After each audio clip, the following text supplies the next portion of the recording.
Hi friends, അസ്സാം വലൈക്കും. അപ്പോൾ ഞാനിന്ന് വന്നിട്ടുള്ളത് നല്ല ക്രിസ്പി ആയിട്ടുള്ള ഒരു മസാല ദോശൻ്റെ റെസിപ്പി ആയിട്ടാണ്. അപ്പോൾ വീഡിയോ എല്ലാവരും ഒന്ന് ഫുള്ളായിട്ട് കണ്ടു നോക്കുക.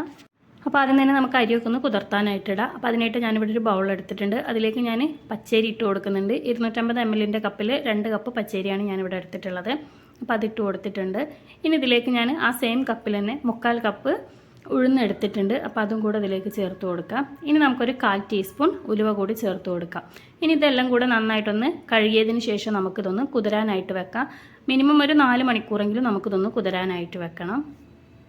ഇപ്പോൾ നമ്മൾ അരി ഉഴുന്നൊക്കെ നല്ല രീതിയിൽ തന്നെ കഴുകിയിട്ട് ഇവിടെ കുതിരാനായിട്ട് വെള്ളം ഒഴിച്ച് വെച്ചിട്ടുണ്ട്. നമ്മൾ അരക്കാനെടുക്കുന്ന ആ ഒരു വെള്ളം തന്നെ നമ്മളിതിൽ ഒഴിച്ച് വെക്കുക. ഇനി 4 മണിക്കൂറിന് ശേഷം നമുക്കിതൊന്ന് അരച്ചെടുക്കാം.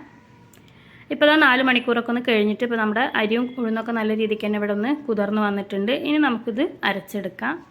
അരച്ചെടുക്കാനായിട്ട് ഞാനിവിടെ ഒരു മിക്സിയുടെ ജാർ എടുക്കുന്നുണ്ട്. അതിലേക്ക് നമുക്ക് കുതിർന്നിട്ടുള്ള അരി ഉഴുന്നും കൂടെ കുറേശ്ശെ ഇട്ട് കൊടുക്കുക. എന്നിട്ട് അതിലേക്ക് പാകത്തിന് വെള്ളം ഒഴിച്ചിട്ട് നമുക്ക് നല്ല രീതിക്ക് തന്നെ ഒന്ന് അരച്ചെടുക്കണം. ഇപ്പോൾ അരച്ചെടുത്തിട്ടുള്ള മാവ് ഞാനിവിടെ ഒരു പാത്രത്തിലേക്ക് ഒഴിച്ചു കൊടുക്കുന്നുണ്ട്. ഇനി ഇതേപോലെ നമുക്ക് ബാക്കിയുള്ളതും കൂടെ അരച്ചെടുക്കാം. അപ്പോൾ ഞാൻ 2ാം പ്രാവശ്യം അരച്ചു കൊടുത്തിട്ടുള്ള മാവ് ഞാനിതിലേക്ക് ഒഴിച്ചു കൊടുക്കുന്നുണ്ട്. എനിക്ക് 2 പ്രാവശ്യമായിട്ടാണ് അരക്കാനായിട്ട് അരി ഉണ്ടായിട്ടുള്ളത്. ഇനി ആ ഒരു സെയിം ജാറിനെ ഞാനിവിടെ എടുത്തിട്ടുണ്ട്. അതിലേക്ക് ഒരു 1/4 കപ്പ് ചോറിട്ട് കൊടുക്കുന്നുണ്ട്. എന്നിട്ട് അതിലേക്ക് ആവശ്യത്തിനുള്ള വെള്ളം കൂടെ ഒഴിച്ച് നമുക്ക് നല്ല രീതിക്ക് തന്നെ ഒന്ന് അരച്ചെടുക്കാം. ഇപ്പോൾ അരച്ചെടുത്തിട്ടുള്ള ആ ഒരു ചോറും കൂടെ ഞാൻ ഈ ഒരു മാവിലേക്ക് ഒഴിച്ചു കൊടുക്കുന്നു. ഇനി ഇതെല്ലാം കൂടെ നമുക്ക് നല്ല രീതിക്ക് തന്നെ ഒന്ന് മിക്സ് ചെയ്ത് കൊടുക്കാം. അതിനുശേഷം നമുക്കിതൊരു 7-8 മണിക്കൂർ റെസ്റ്റ് ചെയ്യാനായിട്ട് മാറ്റി വെക്കാം. ഈ ഒരു സമയത്ത് നമ്മൾ ഇതിലേക്ക് ഉപ്പ് ചേർത്ത് കൊടുക്കുന്നില്ല. ഇപ്പോൾ മാവൊക്കെ നല്ല രീതിക്ക് തന്നെ ഇവിടെ പൊങ്ങി വന്നിട്ടുണ്ട്. നമുക്കിതിലേക്ക് ആവശ്യത്തിനുള്ള ഉപ്പ് ചേർത്ത് കൊടുത്ത് നന്നായിട്ടൊന്ന് മിക്സ് ചെയ്തെടുക്കാം. അതിനുശേഷം നമുക്ക് ദോശ ചുട്ടെടുക്കാം.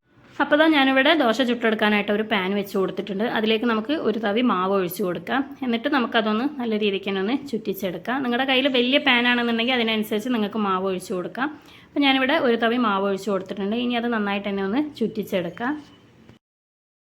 ഇപ്പോൾ നമ്മുടെ മാവൊക്കെ ഒന്ന് ഡ്രൈ ആയി വന്നിട്ടുണ്ട്. അപ്പോൾ ഈ ഒരു സമയത്ത് നമുക്ക് ഇതിൻ്റെ മുകളിലായിട്ടൊരു അല്പം നെയ്യൊന്ന് ഇതേപോലെ ഒന്ന് പരട്ടി കൊടുക്കാം.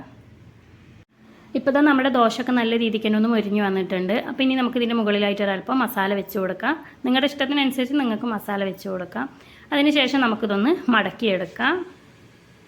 അപ്പോൾ ഞാനിതിവിടെ ഒരു കോൺ ഷേപ്പിലൊന്ന് മടക്കിയെടുക്കുന്നുണ്ട്. അപ്പോൾ ഇതേപോലെ പെർഫെക്റ്റ് ആയിട്ടുള്ള മസാല ദോശ തയ്യാറാക്കണമെന്നുണ്ടെങ്കിൽ ഞാൻ പറഞ്ഞിട്ടുള്ള അതേ അളവിൽ നിങ്ങളും സാധനങ്ങൾ എടുത്ത് കഴിഞ്ഞിട്ടുണ്ടെങ്കിൽ നിങ്ങൾക്കും നല്ല പെർഫെക്റ്റ് ആയിട്ടുള്ള ദോശ തയ്യാറാക്കാൻ പറ്റും. നിങ്ങളുടെ കയ്യിൽ മെഷറിംഗ് കപ്പ് ഇല്ലാന്നുണ്ടെങ്കിൽ നിങ്ങളുടെ കയ്യിൽ സാധാ ഗ്ലാസ്സോ എന്താണെന്ന് വെച്ചാൽ ഞാൻ ഈ ഒരു പറഞ്ഞ അളവിൽ നിങ്ങൾ നിങ്ങളുടെ ഗ്ലാസ്സിൽ അളന്നെടുത്താൽ നിങ്ങൾക്കും പെർഫെക്റ്റ് ആയിട്ടുള്ള ദോശ തയ്യാറാക്കി എടുക്കാൻ പറ്റും.